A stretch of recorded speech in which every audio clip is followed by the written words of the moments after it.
Hello, grade 9 SMC students. This is part 2 of our topic tangent to a circle, which is in quarter 3, week number 8 of the subject Analytic Geometry.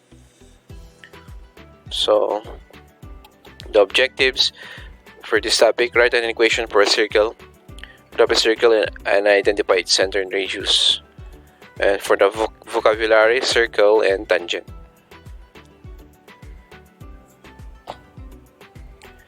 So for our review, we have here: write an equation for the circle with center 1, -5 and radius of square root of 10. Okay, you can substitute. We can substitute h1 k -5 and r square root of 10 to the standard form of the equation of circle, which can be written as x minus 1 quantity squared plus y plus 5 quantity squared equals 10.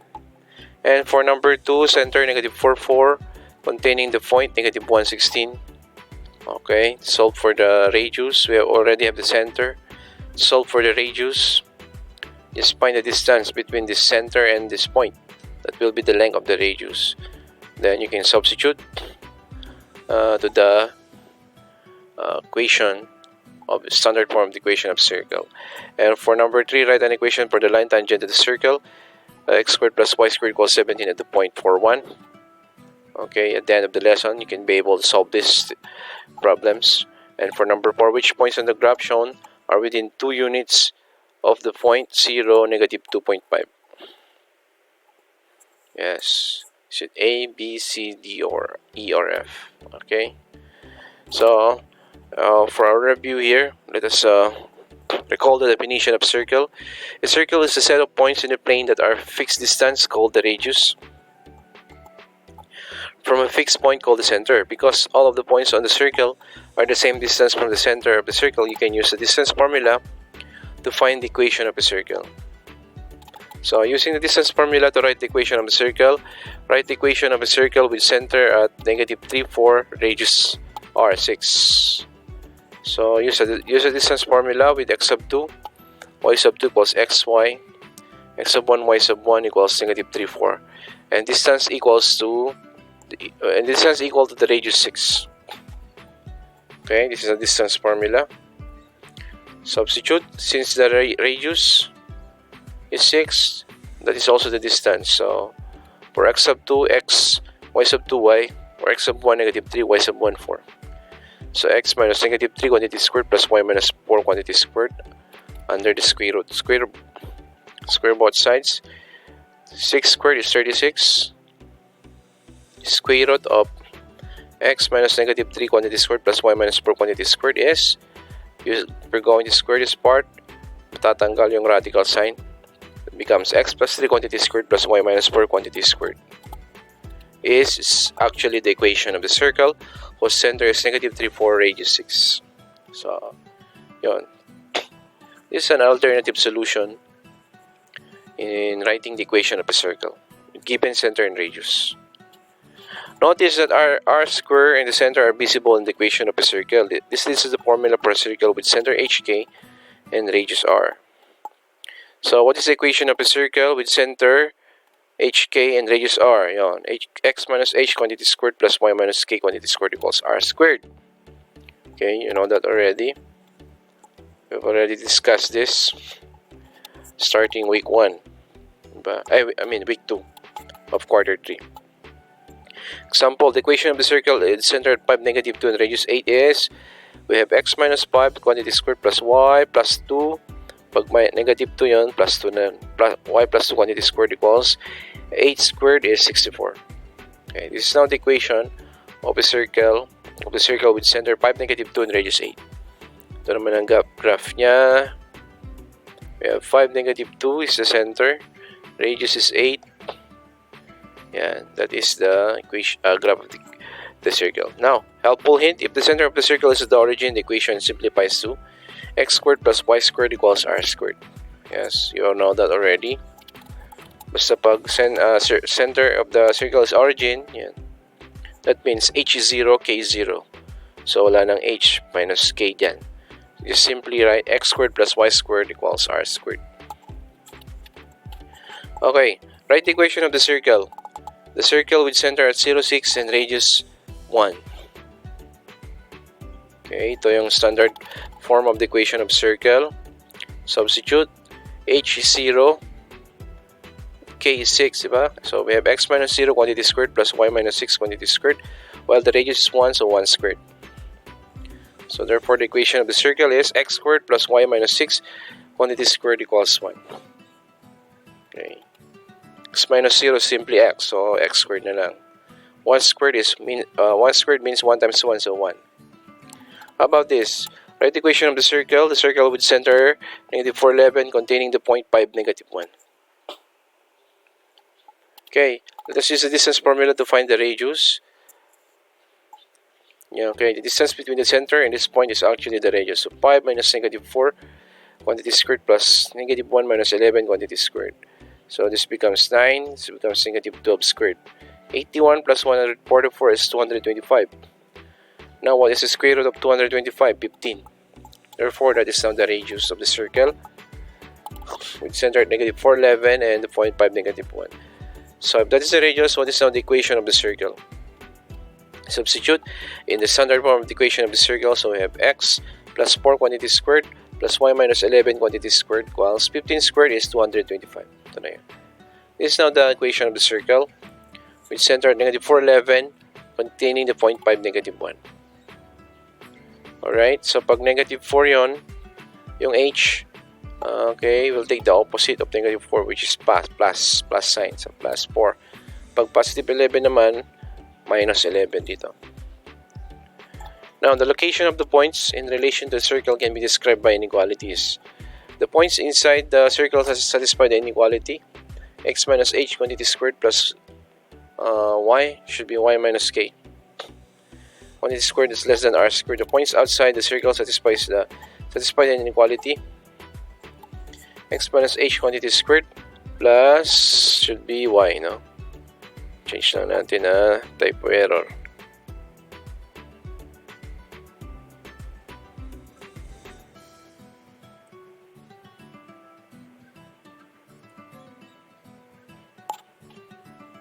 Yan, let's continue. It says here, the points inside the circle satisfies the inequality.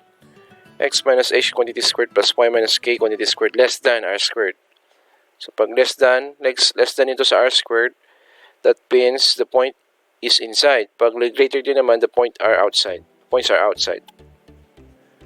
Example. Use the map and information given in example 3 on page 730, which homes are within 4 miles of the restaurant located at negative 1, 1. Here, negative 1, 1. Which homes are within 4 miles of restaurant located at negative 1, 1. So the circle has a center at negative 1, 1 and the radius 4. Okay, radius 4 miles. So the points inside the circle will satisfy the inequality. Okay, substitute. X plus 1 quantity squared plus y minus 1 quantity squared. Is it less than 4 squared?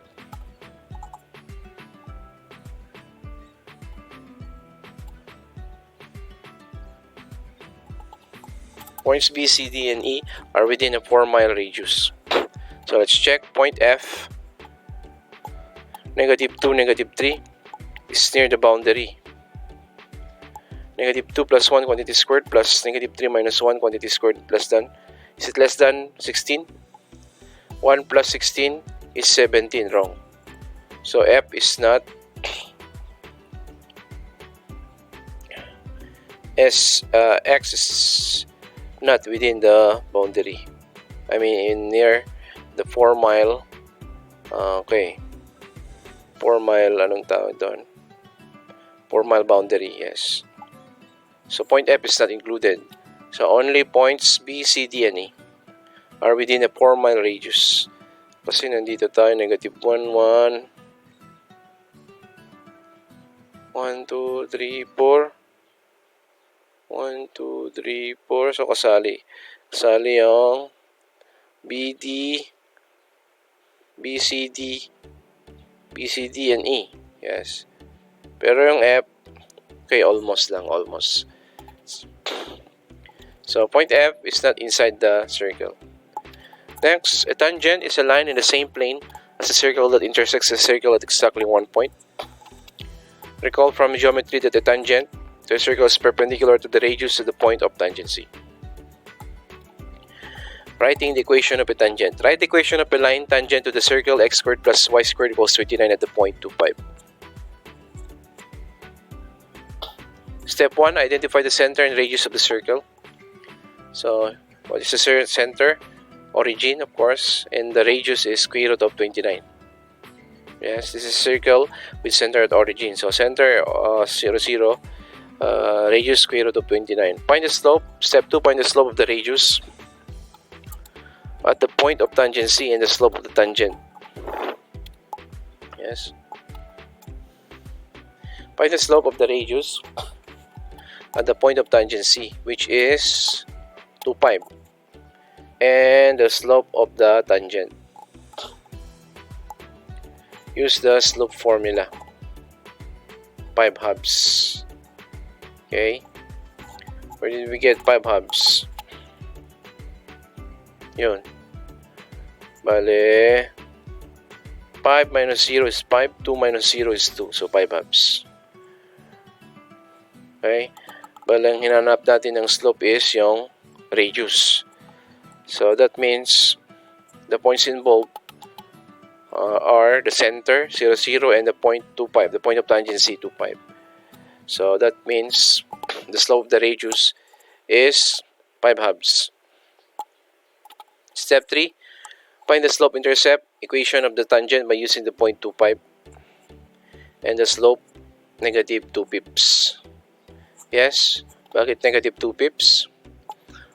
Because the radius and the tangent line are perpendicular to each other. So when they are perpendicular, then the product of their slope is negative 1, and that means their slopes are negative reciprocal of each other. So pag ang slope ng radius 5 halves, the slope of the tangent line is negative 2 pips. So what we're trying to say here is, I find here is the equation of the tangent line. So to find the equation of the tangent line, we need a point and a slope. So the slope is negative 2 pips. And the point is actually the point of tangency, which is 2, 5. So we have here 2, 5, the point. The slope is negative 2 pips. So let us use the point slope formula.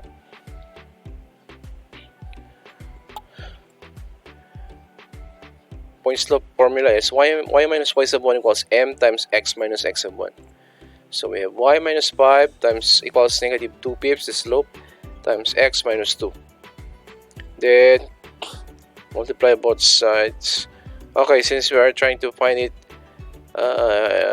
find the equation in slope-intercept form, then we have to transpose 5. So it becomes negative 2 pips x plus 4 pips. 4 pips plus 5 is yun, positive 29 over 5. This is now the equation of the tangent line in slope-intercept form. So the equation of the tangent line is y minus negative y equals negative 2 pips x plus 29 over 5, where the slope is negative 2 pips, y-intercept is 29 over 5.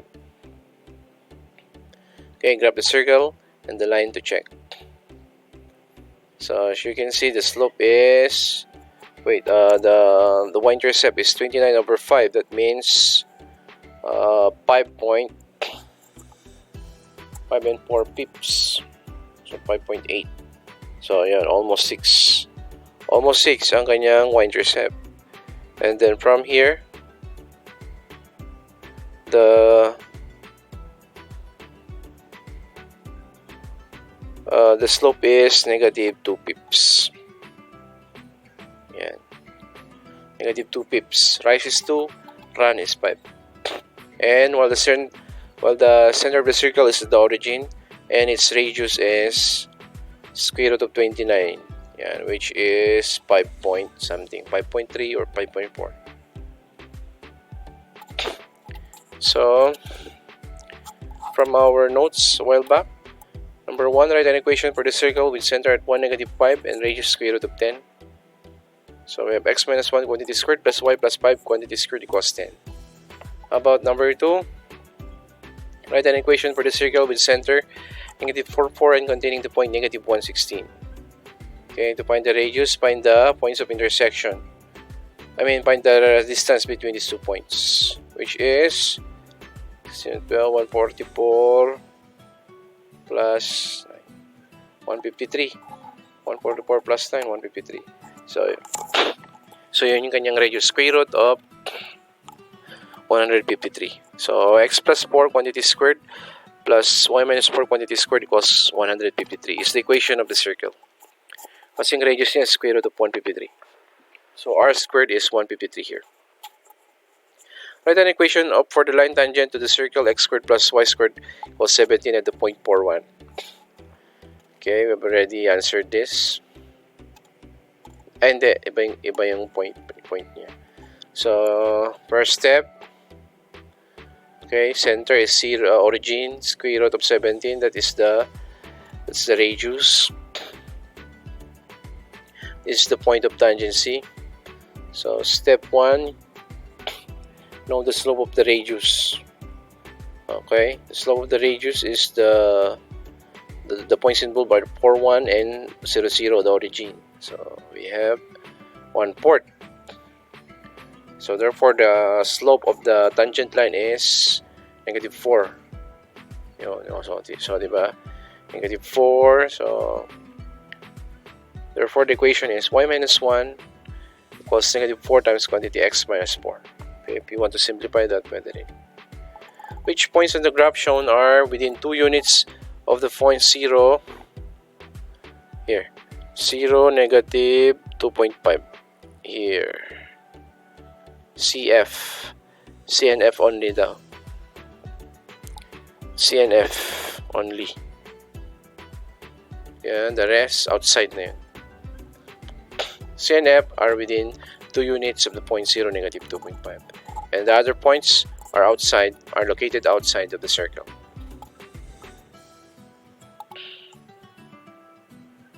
Okay, write an equation for circle, graph a circle, and identify its center and radius.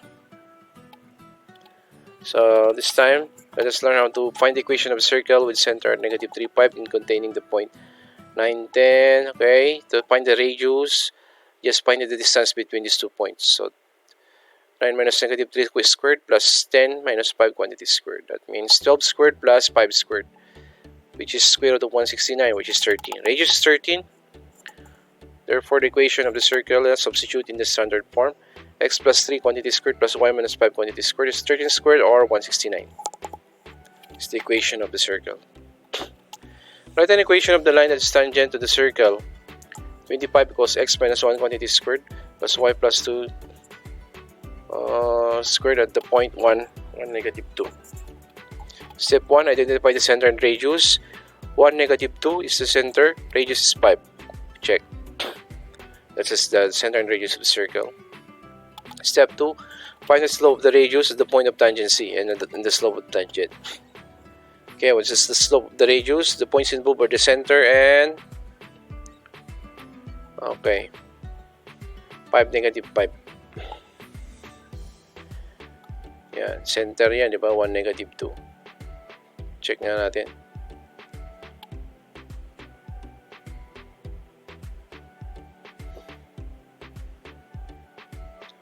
1, -2 is